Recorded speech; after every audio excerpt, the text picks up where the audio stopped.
Donc aujourd'hui, on va parler de l'amour d'Allah.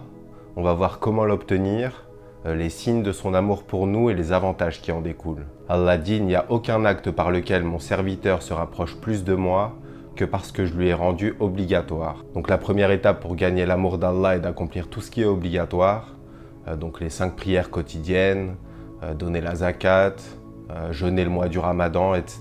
Donc si par exemple mes prières ne sont pas constantes, si j'arrive pas à me lever pour la prière du matin, ça doit être ma priorité, je dois d'abord régler ça avant de m'intéresser à quoi que ce soit d'autre. Et une fois que tout ça est en place, on peut passer à la deuxième étape.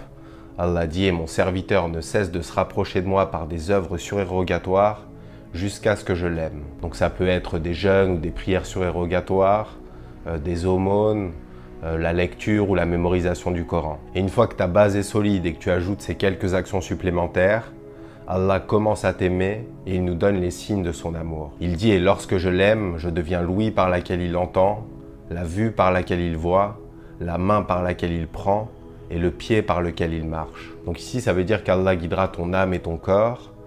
Donc tu ne regarderas et tu n'écouteras que des bonnes choses. Tes mains ne seront utilisées que pour faire le bien. Et tu te rendras uniquement dans des endroits qui plaisent à Allah. Et la beauté ici, c'est que c'est Allah qui te guide directement, comme s'il prenait le contrôle de tes membres. Donc peut-être qu'au début, tu luttais pour accomplir la prière à l'heure ou pour faire des œuvres surérogatoires. Mais comme tu as fait des efforts, Allah commence à t'aimer et il te récompense en faisant en sorte que tu sois naturellement attiré par le bien. C'est comme si tu avais grimpé une montagne, qu'à chaque fois que tu essayais de prier à l'heure ou d'abandonner un interdit, c'était vraiment très dur. Tu devais lutter contre ton âme. Mais vu que tu n'as pas lâché et que tu as continué de faire des efforts, au sommet de cette montagne, tu trouves l'amour d'Allah. Et à partir de là, il te met sur un chemin beaucoup plus facile. Il t'accompagne et il te facilite le bien. Donc tu aimeras naturellement écouter le Coran. Tu trouveras du plaisir et de la paix dans la prière. Et quand tu te retrouveras dans un environnement malsain, tu auras naturellement envie de t'en échapper.